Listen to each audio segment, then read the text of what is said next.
नमस्कार मित्रांनो, लग्नानंतर होईलच प्रेम या मालिकेमध्ये पार्थ, काव्या, नंदिनी, जीवा सगळेजण खुश आहे, परंतु त्यांच्या आनंदाला ग्रहण व स्वात्या लावणार आहे. व स्वात्या काव्याच्या विरोधात असा जबरदस्त पुरावा शोधणार आहे की आता काव्याची जिंदगी खल्लास होणार आहे. मित्रांनो, आता इकडे पार्थ आनंदाने काव्याला प्रेमाचे घास भरवत आहे, कारण त्याने लग्नाच्या पंक्तीत तिला घास नव्हते भरवले, परंतु आज मी संसाराच्या पंक्तीत तुला घास भरवतो असं म्हणून तो प्रेमाने तिला घास भरवत आहे, तिला खाऊ घालत आहे. तर ही बदमाश काव्या त्याला चावा घेत आहे त्याच्या बोटाला.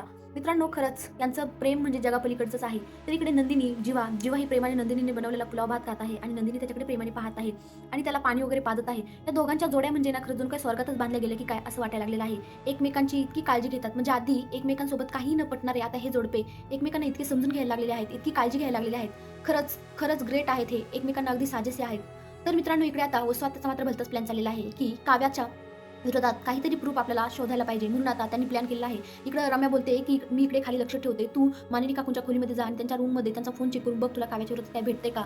तर इकडे पार्थने जे काही स्केच काढलेलं आहे ते नंदिनीला पाहून फार आश्चर्य वाटतं आणि नंदिनी बोलते की तुम्ही काय करा, मानिनी काकूंना दागिने जो काही बनवायचं त्याची डिझाईन्स ते मानिनी काकू तुम्हाला सांगतील आणि तुम्ही तसं तसं स्केच काढत चला.